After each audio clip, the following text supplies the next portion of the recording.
Call on Senator Moore, and I note I have quite a number of speakers, so I am trying to ensure we get everybody into the debate. Senator Moore, and you have 8 minutes. Thank you, Lascarla. Thank you. I'd like to welcome Minister Quinn back to the House this afternoon.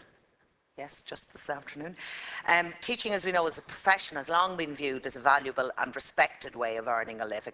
Going back to the days of the hedge schools of the Skull and Escarta in the 18th and 19th century, when the penal laws dictated that no person of the popish religion shall publicly or in private houses teach school or instruct youth in the learning within the realm. The school teacher was seen as a pillar of society, a crucial contributor to the life of the village or town, as well as an educator. Going back even further in time to the era of the Book of Kells and Durrow and the annals of the Four Masters, Ireland was considered a seat of learning, while Irish colleges were established all over Europe, from Leuven to Salamanca. We've had a very long history of excellent education in Ireland and can be justly proud of the high esteem in which our schools and colleges are held. In fact, it is really quite extraordinary, I feel, that with such a long history that it has taken until 7 years ago to actually establish a teaching council in Ireland, considering that such councils exist for many other professions, such as medicine, nursing, pharmacy and the legal profession. The establishment of the Teaching Council and their achievements to date are very positive developments for the foundation of professionally led regulations for teachers. The functions of the Teaching Council are set out clearly in the Act of 2001, with the Council being established in March 2006. So for the past few years, teachers have been getting notifications, myself included, every year requesting them to register and to pay their registration fee. And I must say, Minister, I too am delighted that the registration fee has been reduced from €90 to €65.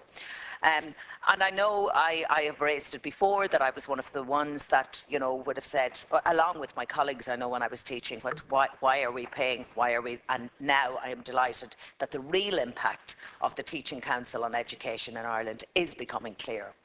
From the 28th of January this year, any teacher in receipt of a salary from state funds, as it says, must be registered within the Teaching Council of Ireland, the so-called Section 30 clause. As a former teacher of many years, I wholeheartedly welcome this registration requirement. One of the most important functions of the Teaching Council, I believe, is the protection of standards of entry to the teaching profession. And the establishing this register is one of the most significant milestones in the development of teaching as a profession. When you go to a hospital or a surgery to get treatment for an illness, you fully expect that the nurse or doctor or consultant that you see are registered, unless you're in a student hospital, and to have a certain level of competence. The same will now apply to teachers to whom you entrust your child, as we all do, for a significant portion of the day. There are very limited and strict circumstances under which a school can employ an unregistered teacher, such as to prevent the school having to close if a registered substitute cannot be found. And I find that is a huge, because that has been a bone of contention and one area that I really feel that we needed to have much, much stricter regulations. And I think that this is a huge area where the Teaching Council would now be of benefit. And as you say, they have closed that door quite considerably. The experience of newly qualified teachers in the past, myself included, I know I left college at the age of 19, and it was one of a baptism of fire in that you completed your HDIP or primary school teaching degree, and you walked into the classroom on your first day and were more or less left to sink, and you know, you were on your own. You were left to your own devices. A case of sink or swim, particularly, as in my case, in secondary schools.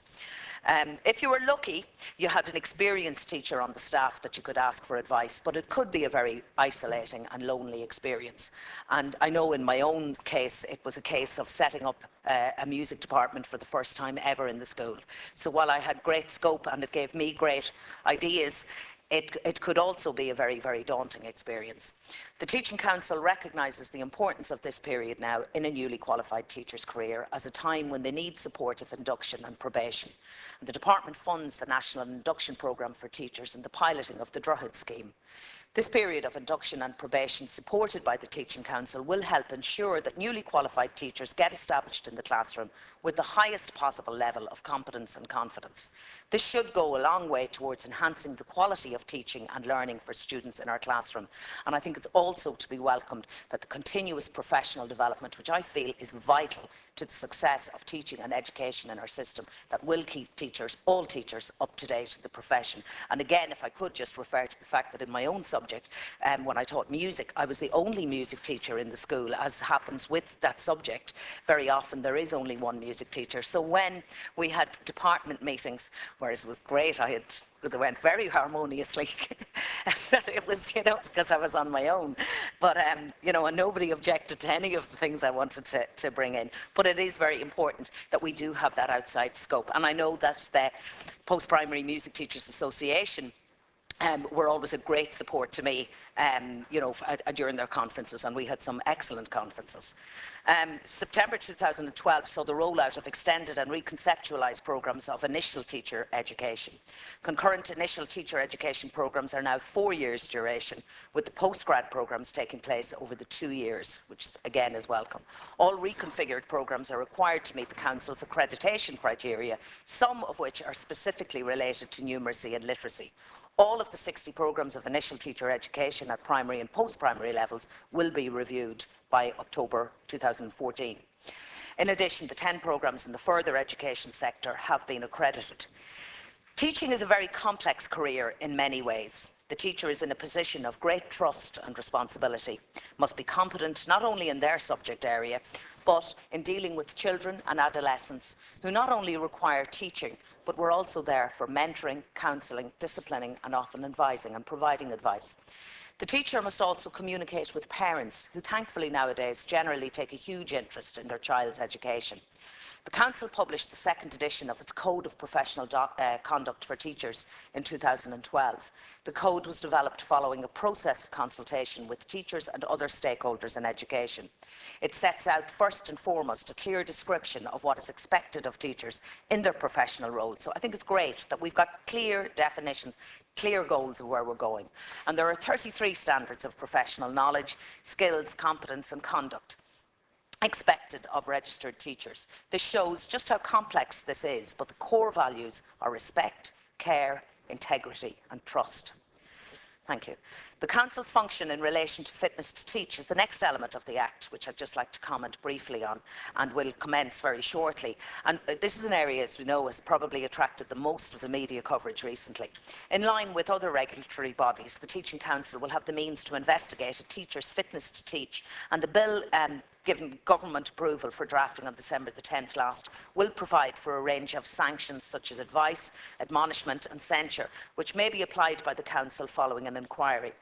Such measures will ensure that members of the public and teachers themselves can be confident that teachers who are guilty of misconduct or who may need that extra little bit of support will be dealt with appropriately. And I think it's very important that, when you tend to look at this, that you go, oh yes, it's the standard of teacher. But there are people out there, as we said, who might just need a little bit of extra supports, whether it be from something in their own personal lives or something that's going on within the classroom.